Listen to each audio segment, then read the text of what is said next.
ಸ್ನೇಹಿತರೆ, ಇವತ್ತಿನ ವಿಡಿಯೋದಲ್ಲಿ ನಮ್ಮ ಭಾರತೀಯ ವಾಯುಸೇನೆ ಅಂದ್ರೆ ಇಂಡಿಯನ್ ಏರ್ ಫೋರ್ಸ್ ನಲ್ಲಿ ವಾಯು ಅಗ್ನಿವೀರರು ಅಂತ 2026ನೇ ಬ್ಯಾಚ್ ನ ತಗೊಂತಿದ್ದಾರೆ. ಈ ಒಂದು ಹುದ್ದೆಗಳಿಗೆ ನೀವು ಕೇವಲ SSLC ಅಥವಾ 10ನೇ ತರಗತಿ ಪಾಸ್ ಆಗಿದ್ರೆ ಅರ್ಜಿನ ಸಲ್ಲಿಸಬಹುದು. ಹಾಗಿದ್ರೆ ಈ ಒಂದು ನೋಟಿಫಿಕೇಶನ್ ಕುರಿತು ಕಂಪ್ಲೀಟ್ ಆಗಿ ಇನ್ಫಾರ್ಮೇಶನ್ ಅಂದ್ರೆ ಹೈಟ್ ಎಷ್ಟಿರಬೇಕು, ಏಜ್ ಏನು, ಮತ್ತೆ ಎಕ್ಸಾಮಿನೇಷನ್ ಪ್ರೋಸೆಸ್ ಯಾವ ತರ, ಹಾಗೆ ಸ್ಯಾಲರಿ ಎಷ್ಟಿರುತ್ತೆ ಅನ್ನೋದನ್ನ ಈ ಒಂದು ವಿಡಿಯೋದಲ್ಲಿ ತಿಳಿಸ್ಕೊಡ್ತೀನಿ. ಅದಕ್ಕೂ ಮುಂಚೆ ನಮ್ಮ ಚಾನಲ್ಗೆ ಇನ್ನೂ ಸಬ್ಸ್ಕ್ರೈಬ್ ಆಗಿಲ್ಲ ಅಂದ್ರೆ ಈಗಲೇ ಸಬ್ಸ್ಕ್ರೈಬ್ ಆಗಿ ಪಕ್ಕದಲ್ಲೇ ಇರ್ತಕ್ಕಂತಹ ಬೆಲ್ ಬಟನ್ ಅನ್ನ ಪ್ರೆಸ್ ಮಾಡಿ. ಸ್ನೇಹಿತರೆ, ಅರ್ಜಿನ ಸದ್ಯಕ್ಕೆ ಇವಾಗ ಆಲ್ರೆಡಿ ಸ್ಟಾರ್ಟ್ ಆಗಿರುತ್ತೆ. ಸೊ ವೆಬ್ಸೈಟ್ ನೀವು ಈ ಒಂದು ವೆಬ್ಸೈಟ್ ನ ಯೂಸ್ ಮಾಡಬಹುದು. ನಾನು ಡಿಸ್ಕ್ರಿಪ್ಷನ್ ನಲ್ಲಿ ಕೂಡ ಲಿಂಕ್ ನ ಕೊಟ್ಟಿರ್ತೀನಿ. ಸೊ ಅರ್ಜಿನ ಸಲ್ಲಿಸೋದಕ್ಕೆ ಕೊನೆ ದಿನಾಂಕ ಬಂದು 23 ಫೆಬ್ರವರಿ 2026 ಆಗಿರುತ್ತೆ. ಸೊ ಇನ್ನ ಟೈಮ್ ಇದೆ. ಅರ್ಜಿನ ಸಲ್ಲಿಸೋದಕ್ಕೆ ಇಂಟ್ರೆಸ್ಟ್ ಇರುವಂತವರು ಇವಾಗ್ಲೇನೆ ಅಪ್ಲೈ ಮಾಡಿ. ಲಿಂಕ್ ನಾನು ಡಿಸ್ಕ್ರಿಪ್ಷನ್ ನಲ್ಲಿ ಕೊಟ್ಟಿರ್ತೀನಿ. ಇನ್ನ ಏಜ್ ಬಗ್ಗೆ ನೋಡೋದಾದ್ರೆ ದಿನಾಂಕ 2 ಜುಲೈ 2005ರಿಂದ 2 ಜನವರಿ 2009 ಒಳಗಡೆ, ಸೊ 2005 ಮೇಲೆ 2009 ಒಳಗಡೆ ಯಾರ್ಯಾರು ಇಂದು ಡೇಟ್ ಆಫ್ ಬರ್ತ್ ಇರುತ್ತೆ ಅವ್ರುಗಳು ಮಾತ್ರ ಅರ್ಜಿನ ಸಲ್ಲಿಸೋದಕ್ಕೆ ಇಲ್ಲಿ ಎಲಿಜಿಬಲ್ ಇರ್ತಾರೆ. ಗೆಳೆಯರೆ, ಕ್ವಾಲಿಫಿಕೇಶನ್ ಏನು ಇರೋದಿಲ್ಲ, ಕೇವಲ 10ನೇ ತರಗತಿ ಪಾಸ್ ಆಗಿದ್ರೆ ಸಾಕು. ಸೊ ನೀವು ಎಲಿಜಿಬಲ್ ಇರ್ತೀರಾ. 10ನೇ ತರಗತಿ ನೀವು ಪಾಸ್ ಆಗಿದ್ದೀರಾ ಅಂದ್ರೆ ನೀವು ಅಪ್ಲಿಕೇಶನ್ ಹಾಕ್ಬೋದು. ಯಾವುದೇ ರೀತಿ ಸರ್ಟಿಫಿಕೇಶನ್ ಬೇಕಾಗಿಲ್ಲ, ಯಾವುದೇ ರೀತಿ ಡಾಕ್ಯುಮೆಂಟ್ಸ್ ಗಳು ಕೂಡ ಬೇಕಾಗಿಲ್ಲ. ಸ್ನೇಹಿತರೆ, ಎತ್ತರ ಅಥವಾ ಹೈಟ್ ಬಗ್ಗೆ ತಿಳ್ಕೊಳ್ಳೋದಾದ್ರೆ 152 ಸೆಂಟಿಮೀಟರ್ ಇದು ಮಿನಿಮಮ್ ಇರಬೇಕಾಗುತ್ತೆ. ಮಿನಿಮಮ್ 152 ಸೆಂಟಿಮೀಟರ್ ಇದ್ರೆ ನೀವು ಅರ್ಜಿನ ಸಲ್ಲಿಸಬಹುದು. ಇನ್ನ ಎದೆಯ ಸುತ್ತಳತೆ ನೋಡೋದಾದ್ರೆ 5 ಸೆಂಟಿಮೀಟರ್ ಎಕ್ಸ್ಪೆಂಡ್ ಆಗಬೇಕು. ಸೊ ವಿತೌಟ್ ಎಕ್ಸ್ಪೆನ್ಷನ್ ಎಷ್ಟಿರುತ್ತೆ ಅದಾದ ನಂತರ ಎಕ್ಸ್ಪೆನ್ಷನ್ ಮಾಡಿದಾಗ 5 ಸೆಂಟಿಮೀಟರ್ ಎಕ್ಸ್ಪೆನ್ಷನ್ ಆದ್ರೆ ನೀವು ಎಲಿಜಿಬಲ್ ಇರ್ತೀರಾ. ಸ್ನೇಹಿತರೆ, ಇದು ನೋಟಿಫಿಕೇಶನ್ ಅಲ್ಲಿ ಯಾರೆಲ್ಲ ಕೆಲಸಕ್ಕೆ ಸೇರ್ಕೊಂತ ಇದ್ದೀರಾ ಅಥವಾ ಯಾರೆಲ್ಲ ಜಾಯ್ನ್ ಆಗ್ತೀರಾ ಇವ್ರನ್ನ ಅಗ್ನಿವೀರರು ನಾನ್ ಕಂಪಾರ್ಟ್ಮೆಂಟ್ ಅಂತ ಕರೀತಾರೆ. ಅಂದ್ರೆ ಇವ್ರನ್ನ ಫೋರ್ಸ್ ಅಲ್ಲಿ ಯಾವುದೇ ರೀತಿ ಸೇರಿಸೋದಿಲ್ಲ. ಇವ್ರುಗಳನ್ನ ಹಾಸ್ಪಿಟಾಲಿಟಿ ಮತ್ತೆ ಹೌಸ್ ಕೀಪಿಂಗ್ ಸ್ಟ್ರೀಮ್ಸ್ ಅಲ್ಲಿ ಮಾತ್ರ ಇವ್ರನ್ನ ಯೂಸ್ ಮಾಡ್ಕೊಳ್ಳಲಾಗುತ್ತೆ. ಸೊ ಇವರು ಯುದ್ಧ ಮಾಡೋದಕ್ಕಾಗ್ಲಿ ಅಥವಾ ಬಾರ್ಡರ್ ಆಗ್ಲಿ ಬೇರೆ ಕಡೆ ಎಲ್ಲೂ ಕೆಲ್ಸಕ್ಕೆ ಹೋಗೋದಿಲ್ಲ. ಇವರು ಹಾಸ್ಪಿಟಾಲಿಟಿ ಮೇಂಟೆನೆನ್ಸ್ ಮತ್ತೆ ಹೌಸ್ ಕೀಪಿಂಗ್ ಸ್ಟ್ರೀಮ್ಸ್ ಅಲ್ಲಿ ಇರ್ತಾರೆ.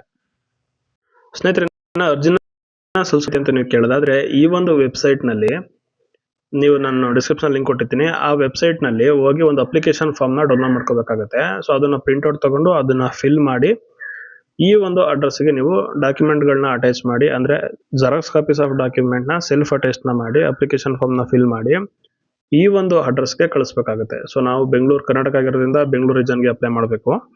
ಸೊ ಇಲ್ಲಿ ಕೊಟ್ಟಿರುವಂತಹ ಅಡ್ರೆಸ್ ನ ಮೆನ್ಷನ್ ಮಾಡಿ ಇಲ್ಲಿಗೆ ನೀವು ನಾರ್ಮಲ್ ಪೋಸ್ಟ್ ಅಥವಾ ಸ್ಪೀಡ್ ಪೋಸ್ಟ್ ನ ಮಾಡಬೇಕಾಗುತ್ತೆ.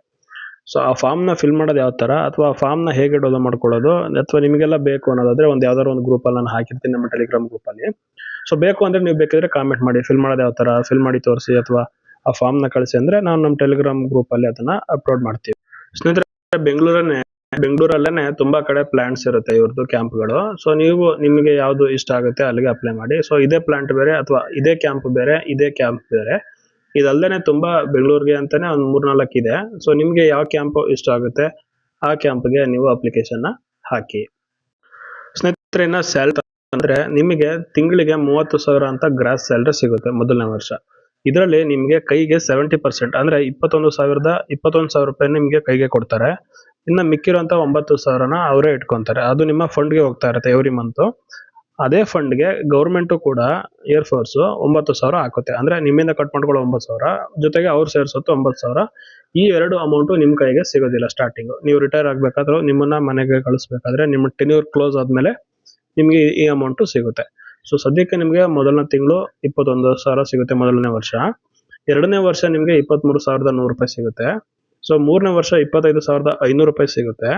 ನಾಲ್ಕನೇ ವರ್ಷ ನಿಮ್ಗೆ 28,000 ಸಿಗುತ್ತೆ. ಅದ್ರ ಜೊತೆ ನಿಮ್ಮ ಫಂಡ್ ಗೆ ಅಂತ ಎಷ್ಟೆಷ್ಟು ಅಮೌಂಟ್ ಆಡ್ ಆಗ್ತಾ ಇರುತ್ತೆ ಅಷ್ಟೇ ಅಮೌಂಟ್ ನ ಗೌರ್ಮೆಂಟ್ ಆಫ್ ಇಂಡಿಯಾ ಕೂಡ ಆಡ್ ಮಾಡುತ್ತೆ. ಸೊ ಈ ಒಂದು ರೇಟು 8th ಪೇ ಕಮಿಷನ್ ಆದ್ಮೇಲೆ ರಿವೈಸ್ ಆಗುತ್ತೆ. ಸೊ ನೀವು ರಿಟೈರ್ಡ್ ಆದಾಗ ನಿಮ್ಗೆ ಸ್ಯಾಲರಿನ ಬಿಟ್ಟು ನಿಮ್ಮ ಹತ್ರ ಕಟ್ ಮಾಡ್ಕೊಂಡಿರುವಂತಹ 5 ಲಕ್ಷ, ಅದಕ್ಕೆ ಅವರು ಕೂಡ ಆಡ್ ಮಾಡಿರುವಂತಹ 5 ಲಕ್ಷ, ಒಟ್ಟಾರೆ 10 ಲಕ್ಷ ರೂಪಾಯಿ ಅಮೌಂಟ್ ನ 4 ಇಯರ್ಸ್ ಆದ್ಮೇಲೆ ನಿಮ್ ಕೈಗೆ ಇದು ಸೇರುತ್ತೆ. ಅಂದ್ರೆ ಇಷ್ಟ ಅಮೌಂಟ್ ಬಿಟ್ಟು, ಅಂದ್ರೆ ಈ 10 ಲಕ್ಷ ಅಂತ ಒಂದು ಲಂಸಮ್ ಅಮೌಂಟ್ ನ ಬಿಟ್ಟು ನಿಮ್ ಕೈಗೆ ಯಾವುದೇ ರೀತಿ ಗ್ರಾಜ್ಯುಯಿಟಿ, PF ಈ ತರ ಯಾವುದೇ ಅಮೌಂಟ್ ನಿಮ್ ಕೈಗೆ ಸೇರೋದಿಲ್ಲ. ಮತ್ತೆ extra medical facility, canteen subsidiaries facility ಈ ತರ ಕೂಡ ನಿಮ್ಗೆ ಯಾವುದೇ ರೀತಿ ಎಕ್ಸ್-ಸರ್ವಿಸ್ ಮ್ಯಾನ್ ಕೋಟಾ ಈ ತರ ಏನು ಸಿಗೋದಿಲ್ಲ. ನೀವು ಸ್ಯಾಲರಿ ಸಿಗುತ್ತೆ, ಆಮೇಲೆ ಕಟ್ ಆಗಿರುವಂತ ನಿಮ್ಮ ಅಮೌಂಟ್, ಅದಕ್ಕೆ ಸೇರಿಸಿರುವಂತ ಅವ್ರ ಅಮೌಂಟ್, ಲಂಸಮ್ ಒಂದು 10 ಲಕ್ಷ ದುಡ್ಡು ಸಿಗುತ್ತೆ ಬಿಟ್ರೆ ನೆಕ್ಸ್ಟ್ ಯಾವುದೇ ರೀತಿ ಎಕ್ಸ್ಟ್ರಾ ಫೆಸಿಲಿಟಿ ಸಿಗುತ್ತೆ. ಸ್ನೇಹಿತರೆ, ಸೆಲೆಕ್ಷನ್ ಪ್ರೋಸೆಸ್ ಯಾವ ರೀತಿ ಅಂತ ನೋಡೋದಾದ್ರೆ ಮೊದಲಿಗೆ ರಿಟರ್ನ್ ಟೆಸ್ಟ್ ನ ಮಾಡಲಾಗುತ್ತೆ. ಸೊ ರಿಟರ್ನ್ ಟೆಸ್ಟ್ ಅಲ್ಲಿ ಜನರಲ್ ಇಂಗ್ಲಿಷ್ಗೆ 10 ಮಾರ್ಕ್ಸ್, ಜನರಲ್ ನಾಲೆಡ್ಜ್ಗೆ ಸಂಬಂಧಪಟ್ಟಂತೆ 10 ಮಾರ್ಕ್ಸ್, ಟೋಟಲ್ 20 ಮಾರ್ಕ್ಸ್ ಇರುತ್ತೆ. ನೀವು ಯಾವ್ಯಾವ ಪ್ಲಾಂಟ್ಗೆ ಅಪ್ಲಿಕೇಶನ್ ಹಾಕಿರ್ತೀರ ಅಲ್ಲೇ ಅವರು ರಿಟರ್ನ್ ಎಕ್ಸಾಮಿನೇಷನ್ ಮಾಡ್ತಾರೆ. ಸೊ 20 ಮಾರ್ಕ್ಸ್ಗೆ ರಿಟರ್ನ್ ಎಕ್ಸಾಮಿನೇಷನ್. ಸ್ನೇಹಿತರೆ, ನಂತರ ರಿಟರ್ನ್ ಟೆಸ್ಟ್ ಆದ್ಮೇಲೆ ಅದ್ರಲ್ಲಿ ಯಾರ್ಯಾರು ಪಾಸ್ ಆಯ್ತಾರೆ ಅವ್ರಿಗೆ ಫಿಸಿಕಲ್ ಫಿಟ್ನೆಸ್ ಟೆಸ್ಟ್ ಅಂತ ಮಾಡ್ತಾರೆ. ಸೊ ಅದೇ ಹೈಟ್ ಚೆಕ್ ಅಂತ ಹೇಳಿದ್ನಲ್ಲ ಅದು. ಸೊ ಮಿನಿಮಮ್ 152 ಸೆಂಟಿಮೀಟರ್ ಇದ್ರೆ, ಇದು ನಾನ್ ಕಮಿಟ್ಮೆಂಟ್ ಆಗಿರೋದ್ರಿಂದ ತುಂಬಾ ಕಮ್ಮಿ ಇದೆ. 152 ಸೆಂಟಿಮೀಟರ್ ಯಾರ್ಯಾರು ಇರ್ತಾರೆ ಅವರೆಲ್ಲ ಹೈಟ್ ಫಿಸಿಕಲ್ ಇದರಲ್ಲಿ ಪಾಸ್ ಆಗ್ತಾರೆ. ನಂತರ ಇವ್ರುಗಳಿಗೆ ಫಿಸಿಕಲ್ ಫಿಟ್ನೆಸ್ ಟೆಸ್ಟ್ ಅಂತ ಮಾಡ್ತಾರೆ. ಇದರಲ್ಲಿ ನೀವು ಫಿಸಿಕಲ್ ಫಿಟ್ನೆಸ್ ಟೆಸ್ಟ್ ಅಲ್ಲಿ ನೀವು 1.6 ಕಿಲೋಮೀಟರ್ನ ಅಂದ್ರೆ 1600 ಮೀಟರ್ಸ್ನ ರನ್ನಿಂಗ್ ಮಾಡಬೇಕು. ಟೈಮ್ ಬಂದು 6.5 ನಿಮಿಷ ನಿಮ್ಗೆ ಇಲ್ಲಿ ಫಿಕ್ಸ್ ಮಾಡಿರ್ತಾರೆ. ಸೊ ಇದು ನಮ್ಮ ರೂರಲ್ ಏರಿಯಾ ಅಥವಾ ನಮ್ಮ ಸೌತರ್ನ್ ಏರಿಯಾಗೆ ಇದು ಬರುತ್ತೆ. ಸೊ ಇಲ್ಲಿ ಕೊಟ್ಟಿರೋದು ಬೇರೆದು, ಅಂದ್ರೆ ಹೈ ಆಲ್ಟಿಟ್ಯೂಡ್ ಏರಿಯಾಸ್ಗಳಿಗೆ. ಇದು ನಮಗೆ ಕನ್ಸಿಡರ್ ಆಗೋದಿಲ್ಲ ನಮ್ಮ ಕರ್ನಾಟಕದವರಿಗೆ. ಸೊ ನಮ್ಮ ಕರ್ನಾಟಕದವರಿಗೆ ಏನಕ್ಕೆ ಕನ್ಸಿಡರ್ ಆಗುತ್ತೆ ಅಂದ್ರೆ 1600 ಮೀಟರ್ ಓಟನ ನೀವು 6 ನಿಮಿಷ 30 ಸೆಕೆಂಡ್ಸ್ ನಲ್ಲಿ ಮುಗಿಸ್ಕೋಬೇಕು.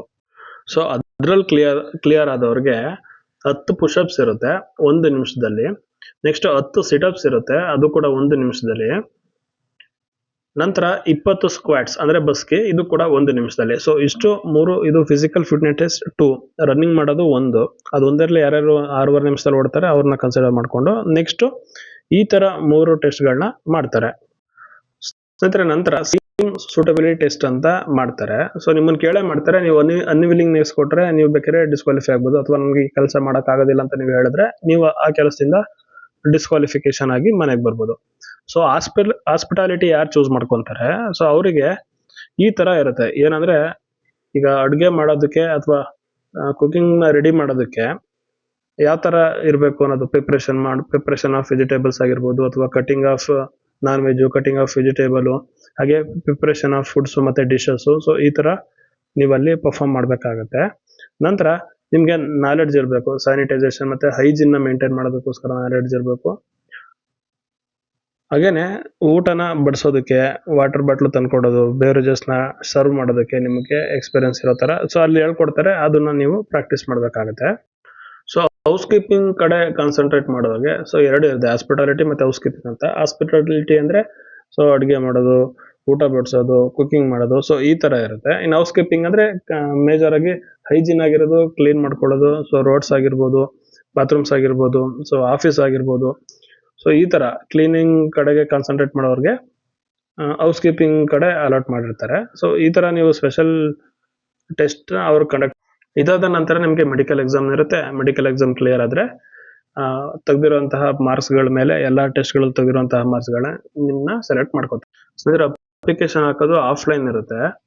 ಸೊ ನೀವು ವೆಬ್ಸೈಟ್ಗೆ ಹೋಗಿ ಅದೊಂದು ಫಾರ್ಮ್ ನ ಡೌನ್ಲೋಡ್ ಮಾಡ್ಕೊಂಡು ಪ್ರಿಂಟ್ಔಟ್ ತಗೊಂಡು ಅದನ್ನ ಫಿಲ್ ಮಾಡಿ, ಅದ್ರ ಜೊತೆ ನಿಮ್ಮ ಮಾರ್ಕ್ಸ್ ಕಾರ್ಡ್ ಜೆರಾಕ್ಸ್ ಗಳನ್ನ ಅಟ್ಯಾಚ್ ಮಾಡಿ ಯಾವ ಪ್ಲಾಂಟ್ಗೆ, ನಮ್ಮ ಬೆಂಗಳೂರಲ್ಲಿ 4 ರಿಂದ 5 ಪ್ಲಾಂಟ್ ಬರುತ್ತೆ ಏರ್ಫೋರ್ಸ್ದು, ಅಲ್ಲಿಗೆ ಅಥವಾ ಕ್ಯಾಂಪ್ಗಳು ಅಂತಾರದ್ನ. ಸೊ 5 ಕ್ಯಾಂಪ್ಗಳು ಬರುತ್ತೆ. ಅಲ್ಲಿ ಯಾವ ಕ್ಯಾಂಪ್ಗೆ ನಿಮ್ಗೆ ಇಷ್ಟ ಇದೆ ಅಪ್ಲಿಕೇಶನ್ ಹಾಕೋದಕ್ಕೆ ಅಂತ ನೋಡ್ಕೊಂಡು ಸೊ ನೀವು ಫರ್ದರ್ ಕಂಟಿನ್ಯೂ ಮಾಡ್ಬೋದು. ಸೊ PDF ಬೇಕು ಅಥವಾ ಅಪ್ಲಿಕೇಶನ್ ಯಾವ ತರ ಫಿಲ್ ಮಾಡಬೇಕು ಅನ್ನೋ ತರ ನೀವು ನನ್ನ ಕೇಳೋದಾದ್ರೆ ಕಾಮೆಂಟ್ ಮಾಡಿ, ರಿಪ್ಲೈ ಮಾಡ್ತೀವಿ ಅಂತ ಹೇಳ್ತಾ, ಅಥವಾ ಮುಂದಿನ ವಿಡಿಯೋದಲ್ಲಿ ತಿಳಿಸ್ಕೊಡ್ತೀವಿ ಅಂತ ಹೇಳ್ತಾ ಸಿಗೋಣ ಮುಂದಿನ ವಿಡಿಯೋದಲ್ಲಿ. ಅಲ್ಲಿ ತನಕ ಗುಡ್ ಲಕ್.